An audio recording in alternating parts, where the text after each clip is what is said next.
नमस्कार, मैं निधि शर्मा और आप देख रहे हैं ऑन पोस्ट टीवी। इस वक्त हम मौजूद हैं crime bureau investigation trust Kaithal में। आज हमारे बीच में है मीनू रानी, जो क्राइम ब्यूरो में ऑल ओवर इंडिया कोऑर्डिनेटर हैं। आइए इनसे कुछ बातचीत करते हैं। नमस्कार जी। नमस्कार मैम। ऑन पोस्ट टीवी में आपका स्वागत है। Thank you ma'am.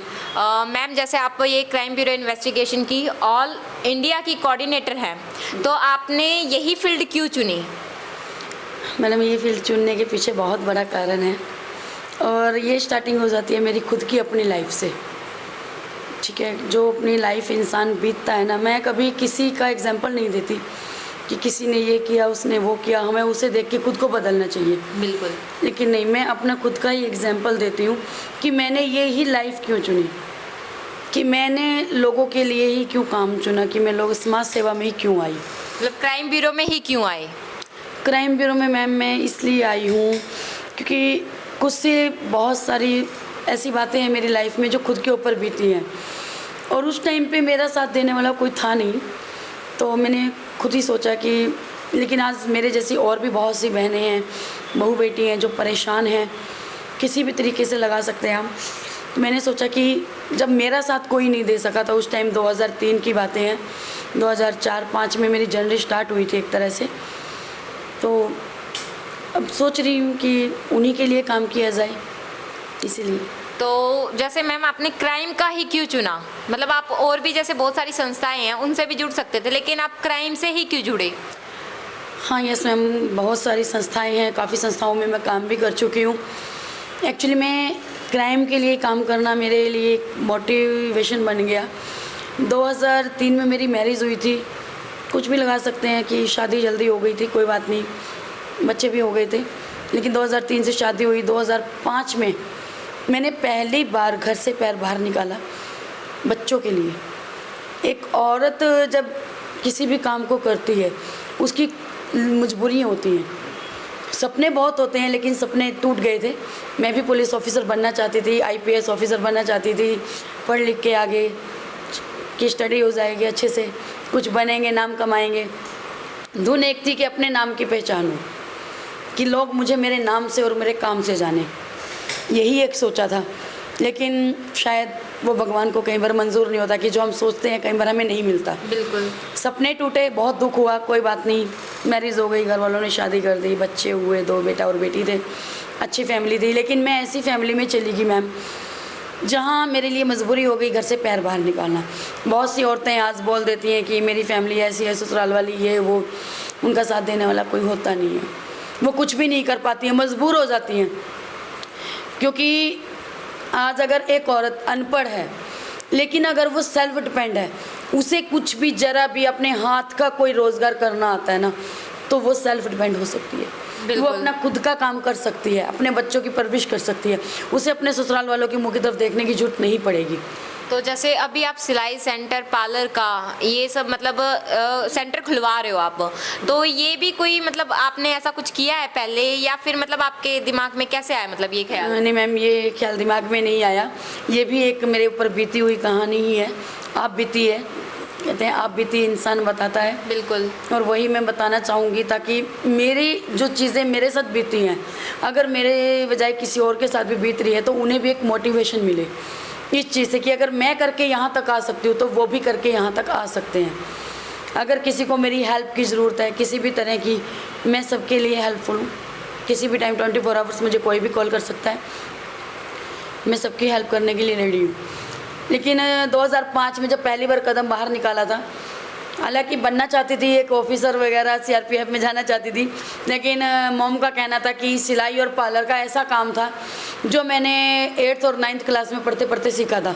एक गवर्नमेंट सेंटर आते हैं, जैसे अभी जैसे हम खुलवा रहे हैं, ऐसे ही सेंटर खुला हुआ था।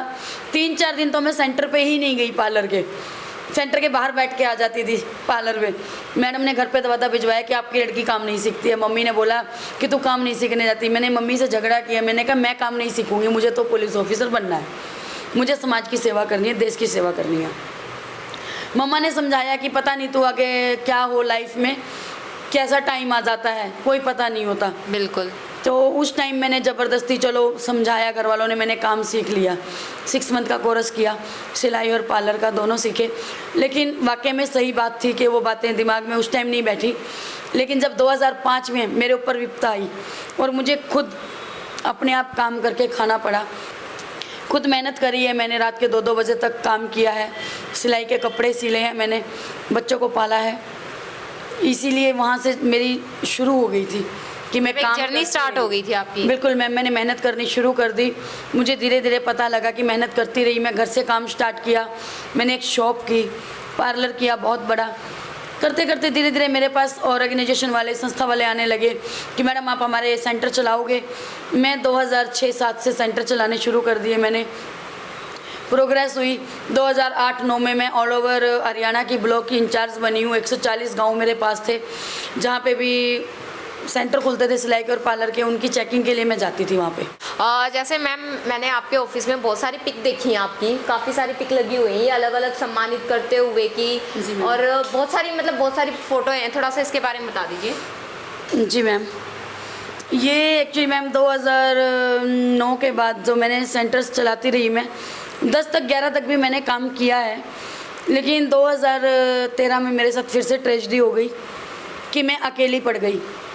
हालांकि जो ससुराल पक्ष मेरे साथ था वो मेरे साथ नहीं रहा, तो मैंने 2-3 साल बीच में काम छोड़ दिया था।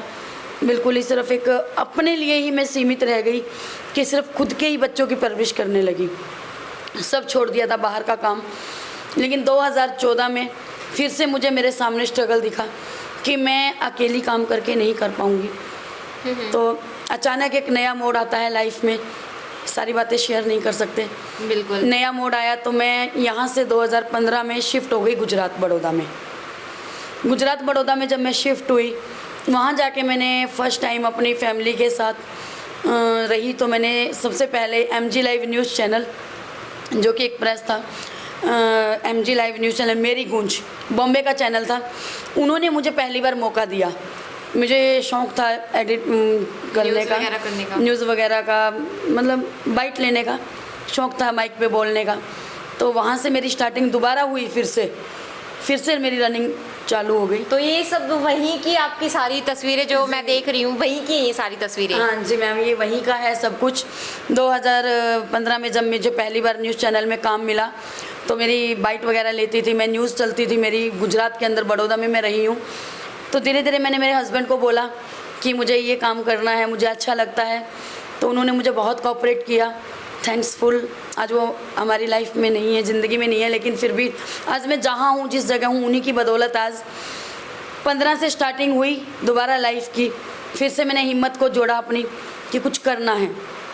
न्यूज़ चैनल में काम किया, 6-7 मेरे पास ऑर्गेनाइजेशन थी, संस्थाओं में काम किया मैंने काफ़ी सारी। ऑल ओवर गुजरात में मैंने स्टेट में वर्किंग किया है। 5 न्यूज़ चैनल थे मेरे पास, आप देख सकते हैं। और काफ़ी बार मैं अवॉर्डेड भी हो चुकी हूँ अच्छे कामों के लिए। मैंने सिर्फ एक ही काम पकड़ के रखा कि किसी का घर उजाड़ना नहीं है, बसाना है। अगर 2 घर कहीं लड़ रहे हैं, कहीं झगड़ा हो रहा है, तो जो क्राइम के खिलाफ जो हस्बैंड्स अपनी वाइफ को परेशान करते हैं, मारते पीटते हैं, या मिसअंडरस्टैंडिंग दोनों के बीच में हो जाती है, तो मैंने हमेशा उसी के लिए वर्किंग किया। तो फिर ये क्राइम ब्यूरो इन्वेस्टिगेशन ट्रस्ट कब से आपने स्टार्ट किया? Crime bureau investigation trust madam, मैं क्राइम एंटी करप्शन में काम कर रही हूँ 2017 से। मैं गुजरात में ही थी उस टाइम। तो 2019 में मुझे वापस मूव करना पड़ा गुजरात छोड़ के, मैं वापस हरियाणा आ गई। और हरियाणा में आने के बाद अब मैंने दोबारा से, मेरे को हो गया है, साल होने वाला है मैम काम करते हुए, तो मैंने वापस क्राइम ब्यूरो इन्वेस्टिगेशन का अपना ऑफिस किया। मुझे वापस मोटिवेट मिला। तो क्राइम ब्यूरो इन्वेस्टिगेशन में आपके क्या क्या उद्देश्य हैं? मैम इसमें उद्देश्य हमारे हैं सारे औरतों को लेके हैं, लड़कियों को लेके हैं, क्योंकि जो चीज़ें मैंने जो स्ट्रगल किया है, वो स्ट्रगल जो और लड़कियां, माताएं, बहनें कर रही हैं, वो स्ट्रगल इतना ना उन्हें करना पड़े, उनकी सपोर्ट के लिए मैंने ये ऑफिस किया। तो जैसे पीछे बोर्ड पे लिखा हुआ है अपराध, भ्रष्टाचार, जातिवाद, बलात्कार, घरेलू हिंसा, ये सारी चीज़ें आप लेकर चल रहे हैं? जी मैम, मैं सारी चीज़ें लेके चल रही हूँ। अभी आप देखते हैं कि छोटी छोटी बच्चियों के साथ कैसे रेप हो रहे हैं, ये सब। वो हालांकि गुजरात में सब चीज़ें नहीं है, लेकिन हरियाणा पंजाब में इस साइड बहुत ज़्यादा है ये चीज़ें। तो इन चीज़ों को लेके हमने बहुत स्ट्रगल कर रहे हैं कि ताकि बच्चियों के साथ ये काम ना हो। ट्रस्ट सबके लिए समान है, हम सबकी हेल्प के लिए बैठे हैं। बिल्कुल। हम चाहे इसमें जेंट्स आए या लेडीज़ आए, हम सबकी समान हेल्प करेंगे। ठीक है, हर तरह से हम सबके लिए हेल्प करने के लिए रेडी हैं, किसी भी तरह का कोई भी प्रॉब्लम हो। और आगे अभी हमने एक किन्नर सम्मान समारोह रखा था, और आने वाले टाइम में हम फंक्शंस भी करते हैं। ऐसे समाज के लिए, ऐसे लोगों के लिए काम कर रहे हैं जिन्हें कोई सम्मानित नहीं करता या कोई पूछता नहीं है। अभी दिसंबर में फिर प्रोग्राम है हमारा, और फरवरी में हम ऐसी गरीब कन्याओं की शादी कर रहे हैं कि जिन्होंने माँ बाप ने रिश्ता तो कर दिया बेटियों का, लेकिन वो लोग शादी नहीं कर पा रहे। उनके पास इतने पैसे नहीं हैं कि वो घर में बारात बुला के अपनी बेटी के हाथ पीले करते। तो ऐसे भी हम विनती करते हैं हाथ जोड़ के कि जो भी ऐसे परिवार हैं, जो भी हमें सुन रहे हैं, वो हमारी संस्था में आएँ, अपनी बेटियों का जो भी और लड़के वालों का हमें आईडी दे के जाएँ। फरवरी के महीने में हम शादी कर रहे हैं, डेट सबको बता देंगे कौन सी डेट फाइनल होगी। हमारी महीना फरवरी का है। तो जिस भी माता बहन ने, जिसने भी लड़की की शादी रख रखी है, वो हमें अपने डॉक्यूमेंट दे जाएं, ताकि हम उन लड़कियों के हाथ पीले कर सकें और समाज के कल्याण की तरफ ले जाएं।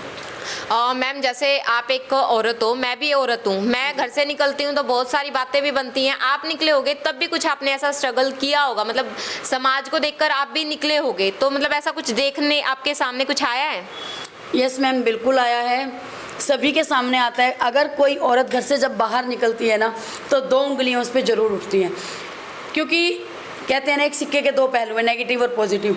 कुछ लोग हमें पॉजिटिव कहेंगे कि अच्छा काम कर रहे हैं, कुछ लोग ऐसे भी हैं जो हमारी एंटी पार्टी होती है, वो ये बोलेंगे कि क्या है इन सब में, औरतों का कोई काम होता है, औरतें बाहर निकल रही हैं घर से, क्या काम कर रही हैं। अरे लेकिन वो लोग ये नहीं समझते हैं कि अगर तुम्हें कभी कुछ हो जाता है तो औरत ही उन्हें संभालने वाली होती है, एक औरत ही घर चलाती है। फिर आज आधे से ज़्यादा परिवार ऐसे हैं जिन्हें औरत अकेली चला रही है। बहुत सी बहनें ऐसी हैं जिनके हस्बैंड छोड़ के उन्हें चले गए। मतलब आपको भी ये सब फेस करने को मिला है, समाज एक मतलब दूसरा पहलू भी आपने देखा है समाज का? बिल्कुल मैम, बहुत लोग, अभी भी बहुत सारे ऐसे लोग हैं जो मुझे बहुत बुरा भी बोलते होंगे, अच्छा भी बोलते हैं, और मैंने बहुत चीज़ें फेस करी हैं। इंसान मुंह पे कुछ होता है और पीठ के पीछे कुछ होता है। मैम, ये क्राइम ब्यूरो का एक बार आप एड्रेस भी बता दीजिए। हमारा एड्रेस है कैथल में, करनाल रोड, मिलजुल ढाबा के बैक साइड में, कोर्ट के सामने ही है बिल्कुल। वहाँ पे हमें आके सब मिल सकते हैं हमारे ऑफिस पे। मैं कॉन्टैक्ट नंबर भी शेयर कर देती हूँ, कई बार किसी को एड्रेस ना मिले तो वो हमें कॉन्टैक्ट भी कर सकते हैं। 8295 97482।